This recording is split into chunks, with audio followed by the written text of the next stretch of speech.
A continuación, escucharemos la exposición del cacique Guaipuro Cuauhtémoc ante la reunión de jefes de Estado de la Comunidad Europea. Con lenguaje simple, que era transmitido en traducción simultánea a más de un centenar de jefes de Estado y dignatarios de la Comunidad Europea, el cacique Guaipuro Cuauhtémoc logró inquietar a su audiencia cuando dijo: Aquí pues yo, Guaipuro Cuauhtémoc, he venido a encontrar a los que celebran el encuentro. Aquí pues yo, Guaipuro Cuauhtémoc, descendiente de los que poblaron la América hace 40.000 años, he venido a encontrar a los que le encontraron hace ya 500 años. Aquí pues nos encontramos. Aquí nos encontramos todos. Sabemos lo que somos y es bastante. Nunca tendremos otra cosa. El hermano aduanero europeo me pide papel escrito con visa para poder descubrir a los que me descubrieron. El hermano usurero europeo me pide pago de una deuda contraída por Judas, a quien nunca autoricé venderme. El hermano usurero europeo me explica que toda deuda se paga con intereses, aunque sea vendiendo seres humanos y países enteros sin pedirles consentimiento. Y yo los voy descubriendo. También yo puedo reclamar pagos y también puedo reclamar intereses. En el momento en que los europeos llegan a América, América no es una unidad étnica ni lingüística, sino que existen diversidades de culturas. En términos generales se habla de dos tipos de culturas. Las altas culturas, que dan origen al imperio azteca, al imperio chicha y al imperio inca, son en su momento, el momento de la llegada de los españoles, son imperios recientes, por llamarlo de alguna manera. En cambio, las otras civilizaciones, otras culturas de subsistencia, fueron muy difíciles de dominar porque generalmente o eran nómades o seminómades, y entonces el español no podía, digamos, llegar al centro del poder. Lo primero que llegaron a América, llegaron a las islas del Caribe. Ahí fue donde empezaron a encontrar y de ahí desparramarse para diferentes lugares del continente. La incorporación de América a Europa se da con los viajes de Colón. Y a partir de los viajes de Colón, del gran competidor de España, que es Portugal. Posteriormente, ya en el siglo XVII, van a venir los ingleses, los holandeses. Son fundamentalmente las tres o cuatro naciones que llegan a América.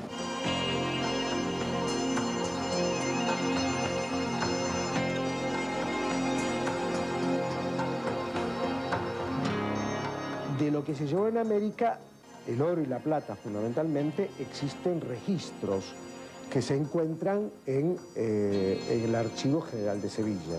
Es decir, todos los barcos entraban y salían por Sevilla, era un puerto monopólico, así la corona podía vigilar bien lo que entraba y lo que salía.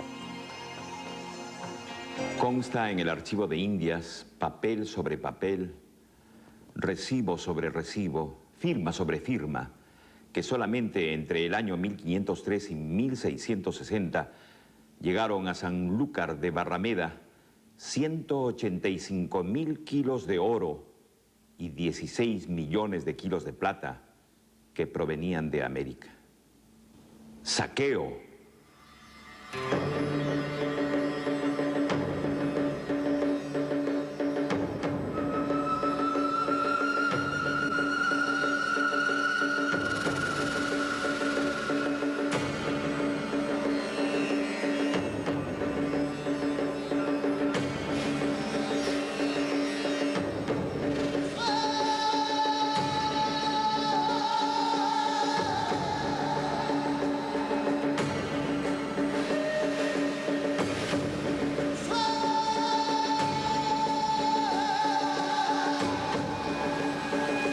No lo creyera yo, porque es pensar que los hermanos cristianos faltan a su séptimo mandamiento, expoliación.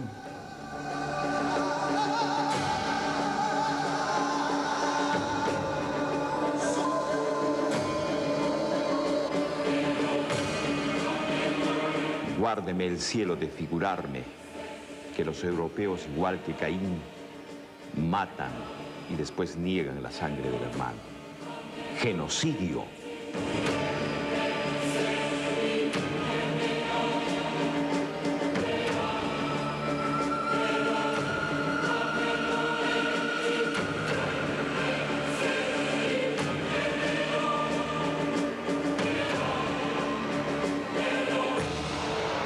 Eso sería dar crédito a calumniadores que calificaron el encuentro de destrucción de las Indias, o a ultrosos que afirman que el arranque del capitalismo y de la actual civilización europea se debió a la inundación de metales preciosos arrancados por ustedes, mis hermanos europeos, a mis también hermanos de América.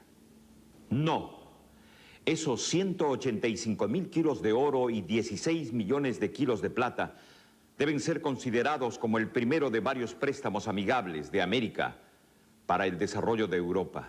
Los españoles buscaban acá en América como por ahí dicen que buscaban el otro paso para llegar a las Indias.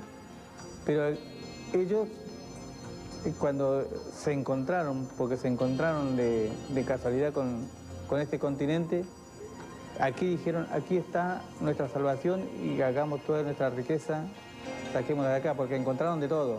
Hoy, si bien el viejo mundo, Europa, no quiere reconocer que de acá se sirvieron y hoy subsiste este capitalismo con todos los alimentos que se llevan de acá. El cacao, el maíz, la papa, el tomate, todo lo que es originario de América. Había, por un lado, una necesidad económica, por otro lado, una necesidad religiosa y por otro lado, una necesidad que tiene toda nación que quiera dominar a otro de extender su dominio cultural sobre otro, ¿no? Es decir, la conquista no es solamente una conquista económica, es también una conquista cultural, es una conquista ideológica fundamentalmente. ¿Por qué cuando vienen destruyen lo que encuentran?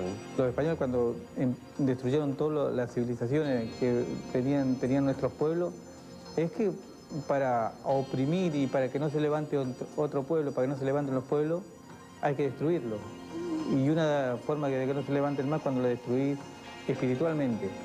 Si nosotros pensamos con la mentalidad de hoy, digamos, cometeríamos el error de decir que, bueno, por el afán de destruir.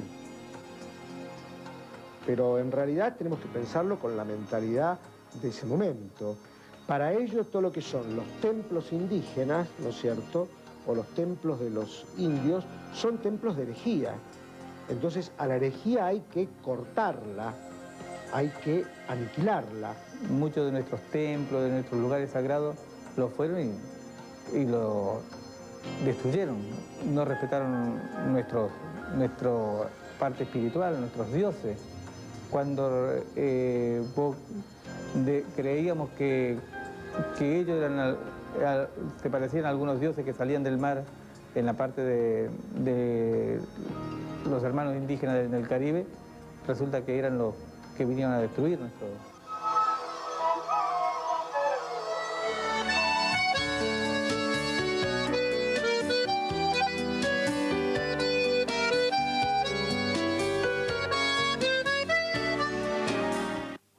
Letra y música del 2x4. Horacio Ferrer y Leopoldo Federico. Homenaje a los grandes maestros en Los Capos del Tango. Este jueves a las 10 de la noche por Canal 7. Ahora los viernes a las 12:15 de la noche, libros, cine, teatro, artes plásticas. Los Siete Locos con Cristina Mucci. Este viernes a las 12:15 de la noche por Canal 7. Recorres kilómetro a kilómetro todo el país. Conoces nuestra gente y descubrís naturaleza. Kilómetro a kilómetro, turismo argentino. Con Cecilio Flemati, este sábado a las 7 de la tarde por Canal 7.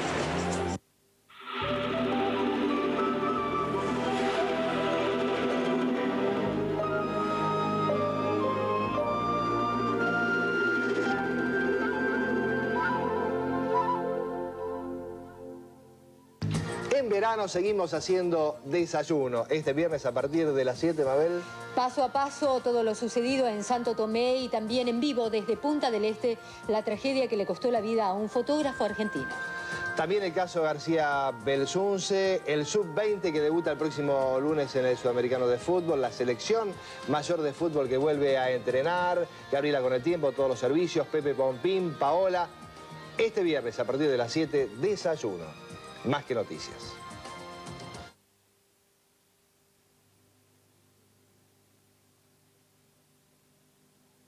Hacemos un llamado a la solidaridad.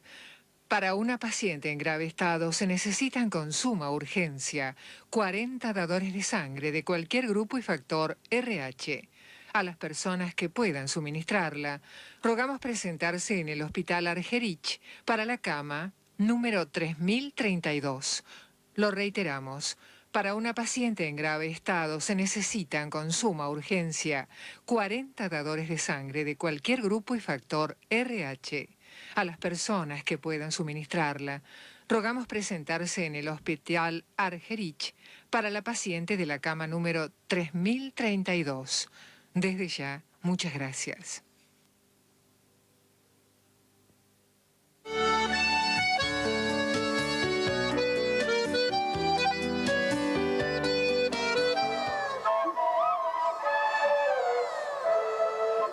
La religión siempre estuvo presente, de tal manera que ya en los primeros viajes de Colón viene con sacerdotes. La iglesia estuvo en ese tiempo y hasta ahora sigue comprometida a un capitalismo o está comprometida con el poder.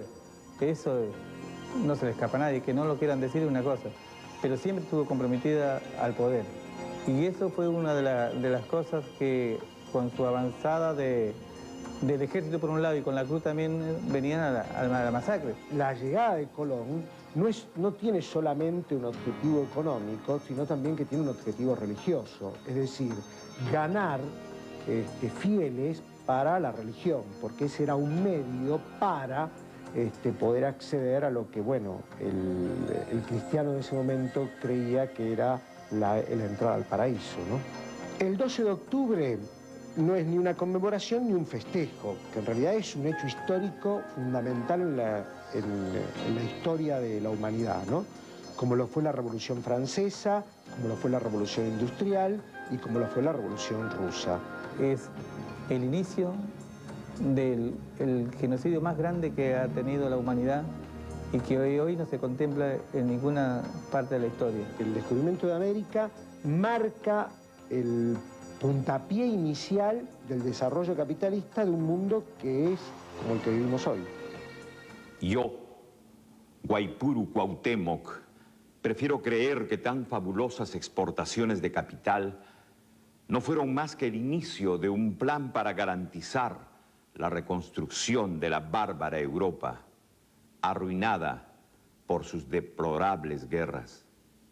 Por eso, una vez pasado el 5º centenario del préstamo, podemos preguntarnos, ¿han hecho los hermanos europeos un uso racional, responsable, o por lo menos productivo, de los recursos tan generosamente adelantados por el Fondo Indoamericano Internacional?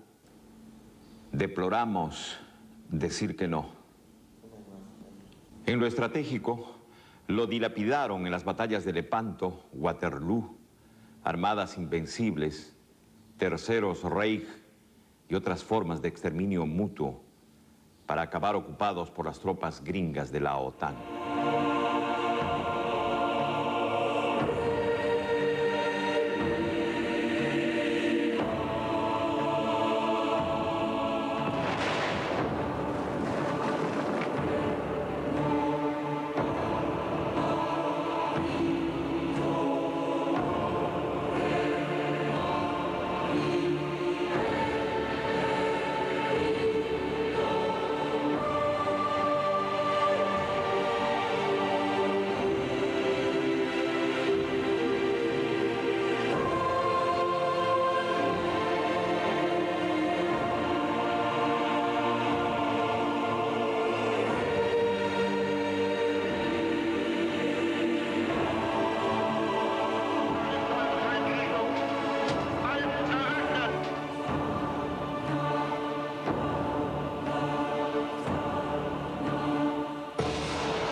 ¿De qué manera benefició a Europa?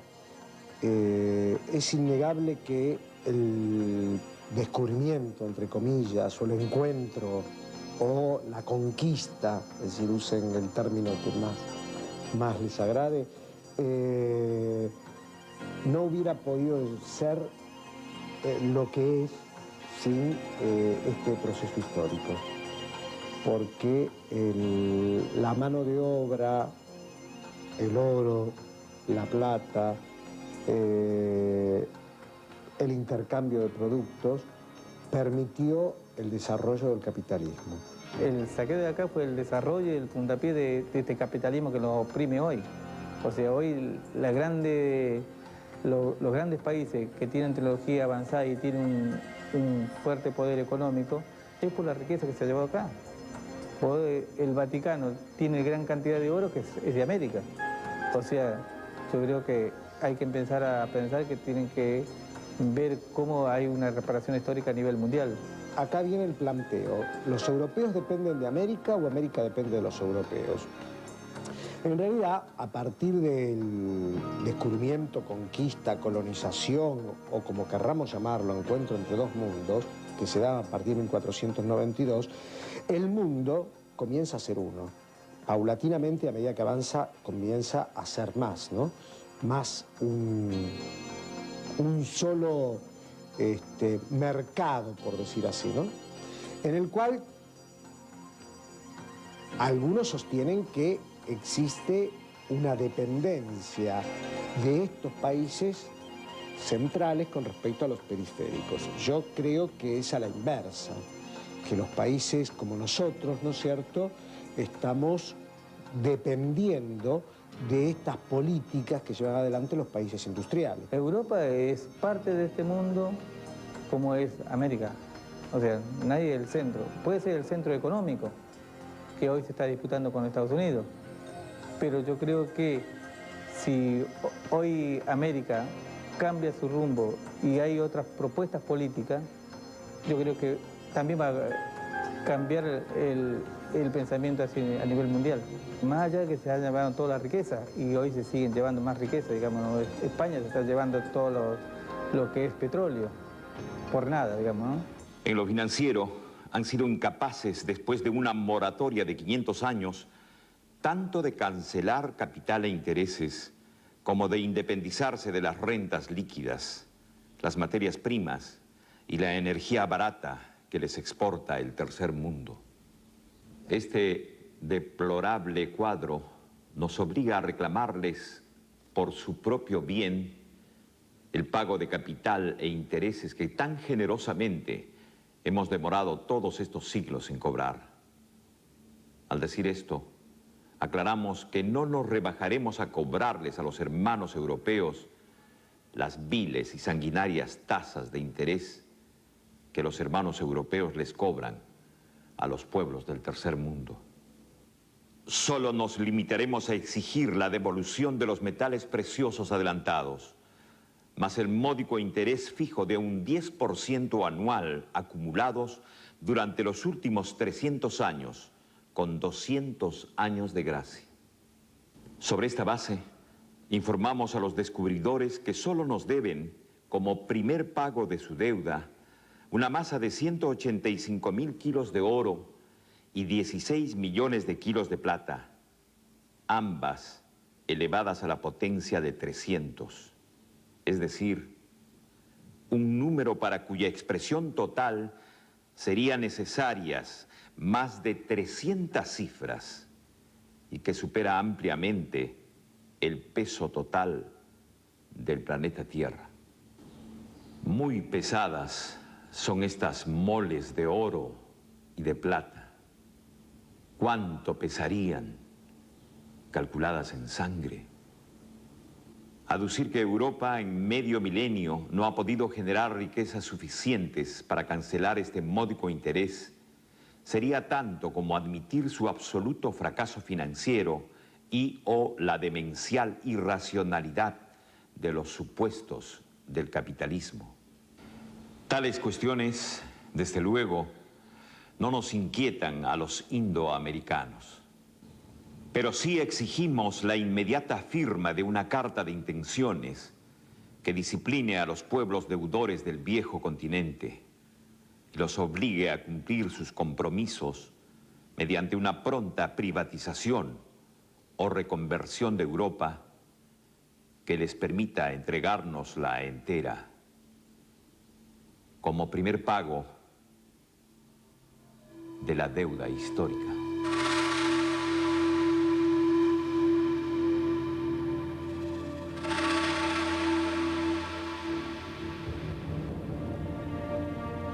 Es cierto que toda la riqueza que plantea la carta, que todo eso, no sé si es cierto los cálculos que se han hecho, pero son tantos miles y miles de kilos que se han llevado, que es realidad. Y esa carta refleja lo que está pasando en estos días, en estos momentos, a nivel de política mundial. Refleja claramente, dice lo que pensamos nosotros. Es posible plantearla. Y es que después de ahí que ellos lo quieran reconocer, hay un gran trecho. Con respecto a la exposición que el cacique Cuauhtémoc hace ante los jefes de Estado de la Comunidad Económica Europea, mi opinión es que es una posición inocente, es una posición principista, podríamos decir así, pero no realista, ¿no? Es decir, seguramente quien me hago la composición del lugar de que él debería haber estado hablando y los que estaban escuchando en esta asamblea, como siempre, miraban para otro lado. Porque reclamar algo que puede ser o no legítimo, pero que ha sucedido hace 500 años, es como pedir volver la historia atrás.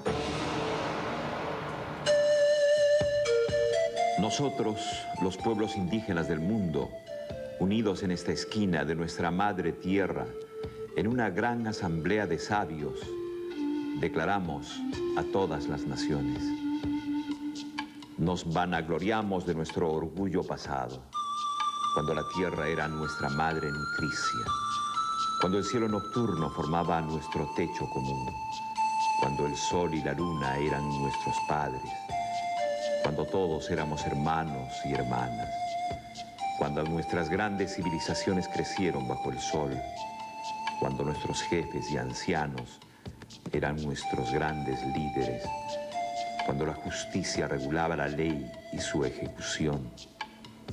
Entonces llegaron otros pueblos, sedientos de sangre, de odio, de tierra y de riquezas, llevando consigo la cruz y la espada, una en cada mano, sin conocer ni desear aprender los caminos de nuestros mundos. Consideraron que estábamos por debajo de los animales. Nos robaron nuestra tierra y nos separaron de ella. Esclavizaron a los hijos del sol. Sin embargo, no han sido capaces de eliminarnos, ni de borrar la memoria de lo que fuimos, porque somos la cultura de la tierra y el cielo. Procedemos de una antigua estirpe y somos millones. Y aunque todo nuestro universo haya sido expoliado, nuestra gente seguirá viviendo más allá, incluso, del reino de la muerte.